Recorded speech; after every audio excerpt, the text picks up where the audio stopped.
Yo, what's good with y'all, man? It's your boy David B, and I'm back at it again with another reaction. Man, we got a GRIME documentary, man. History and legacy of the UK's urban scene and explained. Simple as that. We finna get into this reaction right here. This is 30 minutes long, so of course I'm not doing a full reaction to it. I'll split it up in parts, man. But if y'all want a second part, that's up to y'all. Get it to 250 likes, and I got y'all the part 2, man. But yeah, we finna get into this. Check this one out, man. This is something different other than like reacting to a GRIME song. I'm pretty sure they're gonna be playing some GRIME songs in here though, but something different. So yeah, we finna get into this. Y'all gonna spam that like button up. Sub if you're new. Without further ado, let's get into this one.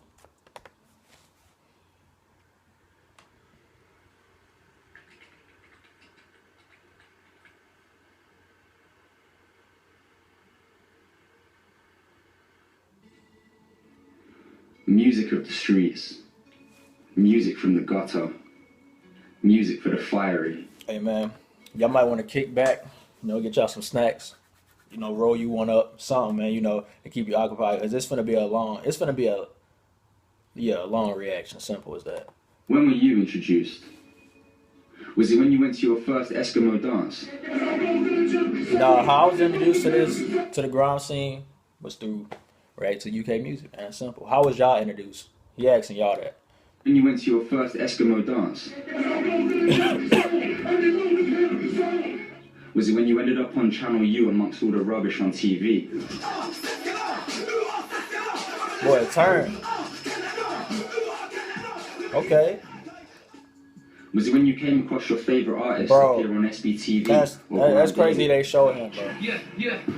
Look, I fucked bro name up hard as I called him Delvin, but it's Devlin. I don't know why I said Delvin, bro. That's tough, but hey, it is what it is. Yeah. His name Devlin. I'm gonna remember that now. Or was it when the You likes said I of won Kanye 64 West, yards. Oh, I won 64 or whips was a it when the yard. likes of Okay. Kanye West and Drake were associating with all the top UK MCs? Okay. It's likely at this point that you became aware that there was in fact an entire scene behind the gun fingers, hoodies and screw faces of the UK streets, and that it was known as grime music.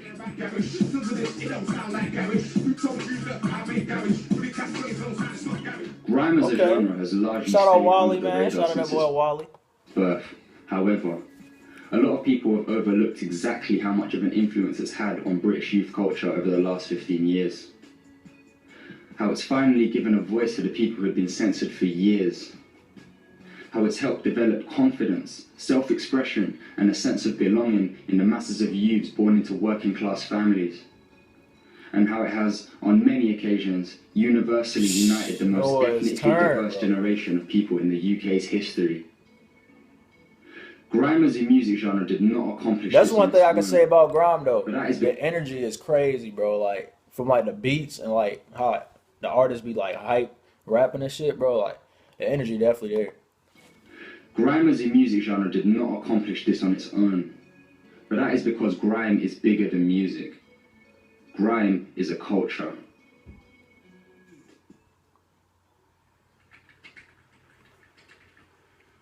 The origins of grime are still recognised. Matured grime fans will be able to name early urban bangers from the likes of So Solid Crew, Craig David, Heartless Crew, and Mike Skinner, all recognised for their work in the UK garage scene and laying the foundation for what would become the early grime sound. Although sounds like garage, jungle, two-step and drum and bass were under the urban music umbrella, these genres mostly went so far as to represent this were under the although sounds like garage, jungle, two-step and drum and bass were under the urban music umbrella, these genres mostly went so far as to represent mainstream culture from an urban perspective. Sex, drugs, breakups, party. There was something missing. There was something so unique hidden behind the cliche. A stigma. There is one person famed for bridging this gap. That person was none other than Wiley. Wiley began his journey in music, spitting over jungle instrumentals on pirate radio stations such as Rinse FM in around 1997, and formed connections with some of the hottest UK garage MCs in the game. He would go on to become gotta part pay of the homage. Pairs You Go. Gotta pay homage to Wiley, bro. Definitely for starting up. You know, the Godfather of grime, man. Definitely pay homage to him. It's UK garage MCs in the game. He would go on to become part of the Pairs You Go cartel, one of the first urban supercrews in the UK. In the same year, Lethal Bizzle and the More Fire crew secured a number 7 in the UK singles chart with their breakthrough hit, Oi, Who's that money for me? Who's that money for me? which also had a distinct garage sound, but with a gritty and rowdy vocal backing. A bit of vocal and chop it up, so yeah, it had legs, but we didn't fit it. And Bro, the I MCs seen in there, like they- this shit be getting recommended to me, Wally Vlad interview, but I never watched it. I'm definitely gonna have to sit back and watch it, bro. Definitely. legs, but we didn't fit it. and the MCs in there, they were more hosts, like masters of ceremony. There wasn't really like spraying bars. The polished sounds of these genres did not appear to synergize well with the aggression, spontaneity, and volatility of the MCs trying to host them. Trinidad blood like St. Paul soldier, blow from the next door neighbour, Eskimo raver, Hellstone visitor, Meridian resident, senior planning with president. It was around this time that the infamous Road Deep entourage would take its early shape, incorporating the likes of future stars like Dizzy Rascal and Tinchy Strider. From here, I heard of Dizzy. everything changed.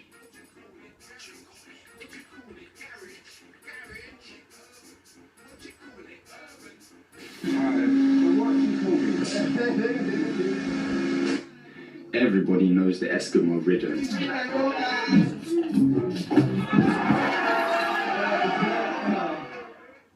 This was the dawn of a new sound, dubbed Esky Beat and founded by Wiley, Esky Boy. It was so contagious, he was able to create a new wave the UK rave scene had never seen before, the Eskimo dance.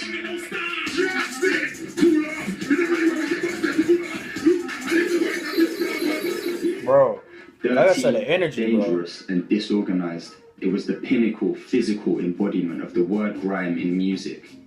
It was already grime. It's just nobody said it yet. You actually came up with the term grime. I didn't. I think someone at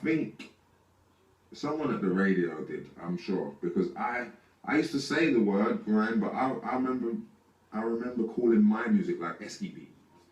This boom in a new culture almost immediately infected the airwaves, one way or another, albeit on a small scale.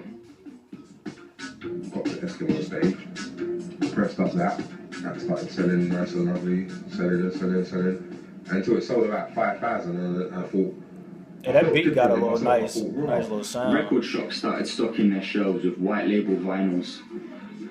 Pirate radio stations, spearheaded by Rinse FM, began hosting more and more frequently. It wasn't long until the BBC caught wind of urban culture and launched Radio 1 Extra as Bro, a I thought that was dedicated radio Cassidy. station. I and thought as a homie right here sister was to Cassidy for a minute, bro. the ever-popular Radio 1 platform. Who that? All of this came to fruition in the same year of 2002. The next year, Dizzy Rascal would release Okay, his I debut reacted to album, this. Boy in the Corner, Definitely which hard. is unanimously recognized as the original grime album. In this year, we would also see the birth of Channel U, which was possibly the turning point for the success of unsigned artists all across the country. Never heard of him. This new platform had no credential requirements and could be one of the earliest examples of artist promotion through audiovisual media. Their daily program, Streets, Grime and Life, is a cult classic and is remembered by grime fans all over the country as the place they heard all the hottest new bars.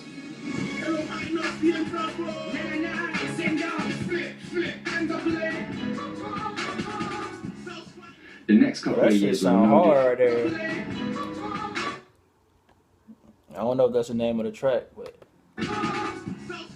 The next couple of years were no different. and it seemed as if grime music's popularity had been exponentially increasing the whole time. 2004 saw Wiley drop his debut album, Treading on Thin Ice, which included What Do You Call It?, an almost middle finger to the music industry's lack of acceptance.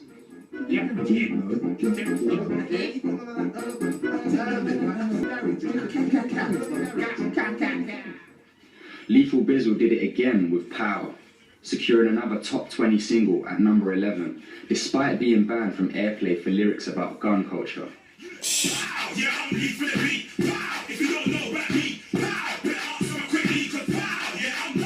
Jammer had just completed Lord of the Mics Volume 1, a compilation of your favourite MCs clashing face to face, bar for bar.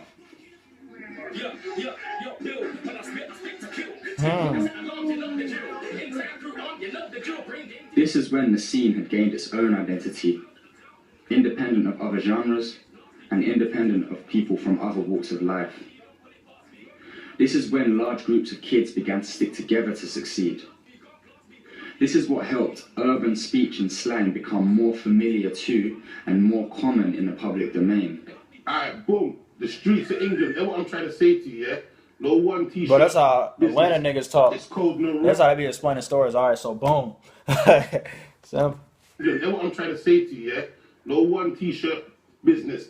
It's cold, no Ross down there. See all down there? Blitz Creek. This is when Wiley's scene became its own scene.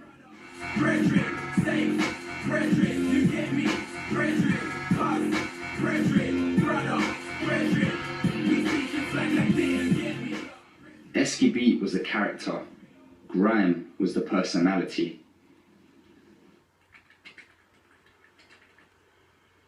By the time Raw Deep released their debut album, In at the Deep End, in 2005, a fresh underground music scene had been established in the UK, steadily establishing a grip on the airwaves. This was around the time that artists really began to see the potential in the scene, and themselves.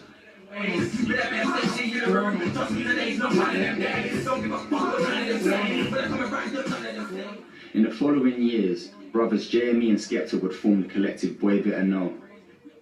Getz, Scorcher, Retry 2 and Devlin, amongst others, would become... that was Homeboy that was in Intent. But, oh yeah, he played in Top Boy too. But, damn, what was I about to say? Oh yeah, Skepta, so Boy Better Know. All right, when he was saying BBK in that in that track I had reacted to recently, y'all had let me know. Ace Hood Flow, when he was saying BBK, y'all had let me know because I asked. I said, is it like a group or a crew name or something? And y'all had let me know his Boy Better Know. So Getz, Scorcher, Retry 2 and Devlin, amongst others, would become the movement. There's no introduction needed. I'm a genius, and I'm even school and singers. DWE and Footsie would go under the name Newham Generals and started to make waves. I remember bro right here to the right. Down. I remember seeing him. MCs didn't simply say to each other, let's make a crew and get big. Many of these MCs had already interacted with each other and made a name for themselves long before they formed the crews who they would go on to achieve critical acclaim with.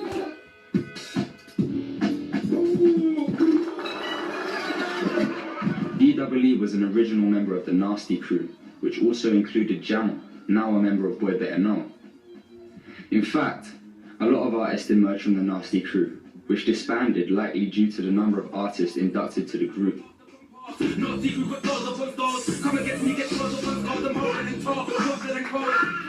Some fans will say that the emergence of big name grime crews in the 2006. See, some of these I might gotta react to. Some fans will say that the emergence of big name grime. I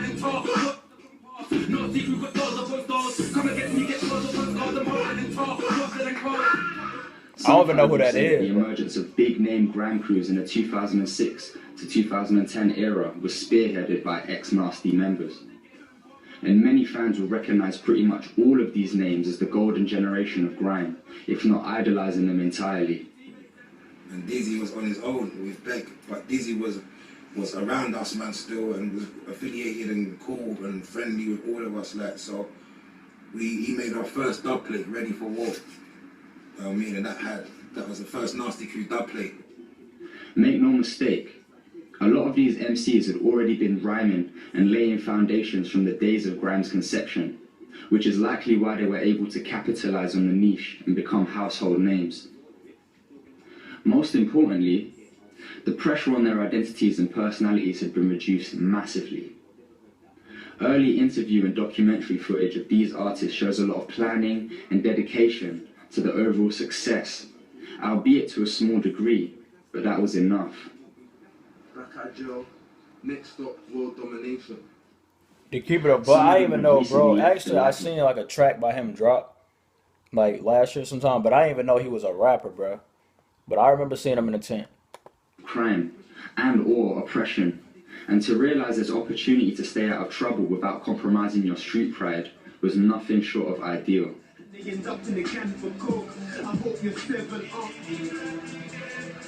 Bro said end up in a can for coke. I hope he's 7 up. It was just a persistent Okay. in, out, in, out, in, out. There was nothing that could hold my attention. Yeah. That happened. And then I got a change from doing the tour, so it kept me on my feet. And I said, you know what? God sent a blessing here. However, at this point, what the wider public knew of this emerging culture was restricted to only what was broadcasted on TV or radio, or at least what was allowed to be broadcasted.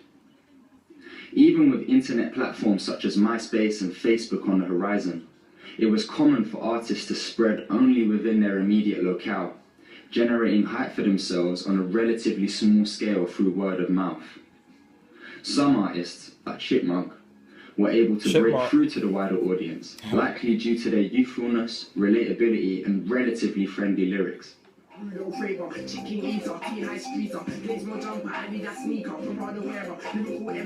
Though, still with the help of radio and co-signed by the Godfather himself. Yeah, Chipmunk's out of North London, he's gonna do his thing. He's gonna spray out the rhythm and let everyone know what time it is. Hey, Chip hard, bro. 15 years old, really. Take it. Although it was evident that the sound was contagious and appealed to more people than expected, only the most popular artists could reach the wider urban audience. The rest, well, they just went hard for their ends. Until the advent of smoky bars.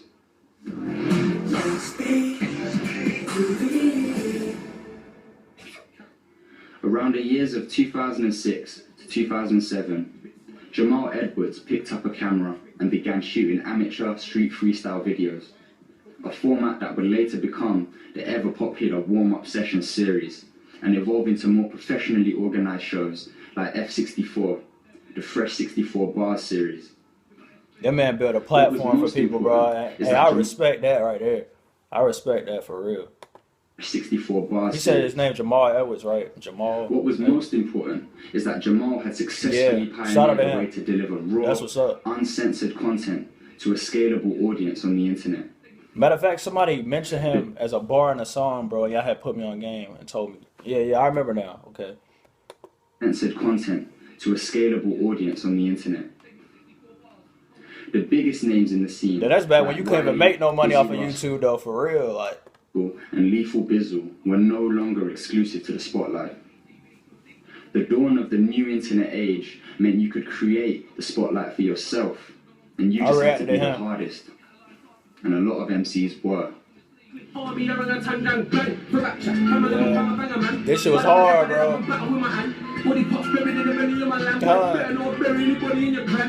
By the late 2000s, bro, spaz, artists began to pull their own weight based off of the heat they created. I don't know who that is. Some artists had developed enough of a personal fan base to self-propel themselves into fame. More and more music videos began to surface, albeit shot quite non-professionally, but this did not take anything away from the overall quality of the content. This also meant it was not censored or reviewed by many but the fans who loved it. This was supposed to be great, right? Wrong.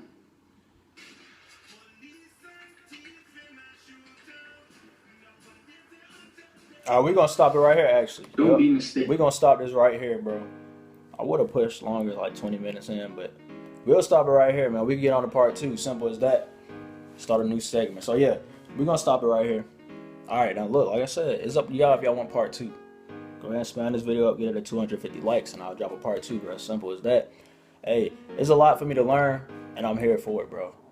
I just want to, you know, really get into the scene and learn it from the basics, bro. Like, cause that's what it's all about, man. You got to figure out stuff from the bottom to where it is now, bro. Because it's different artists that I have reacted to into the grime scene. So I'm already aware of some of them, but they had shows some in here that I never been reacted to, bro. And so yeah, y'all let me know in the comment section if y'all want me to react to any of them songs, bro. Because I seen a couple. Well, I heard a couple that I actually feel like it should be dope. I might need to react to, man. But yeah, y'all gonna smash this like button up. So if you're new, appreciate everybody showing love and support, man. We're on the road to 50K, man. I just brought y'all something different, bro. I'm gonna start doing more documentaries, man. And like I said, if y'all want the part 2s, bro, it's up to y'all. Simple as that. But y'all can follow me on IG and Twitter. Links on the description. Appreciate the love and support again. It's your boy David B, and I'm out, bro.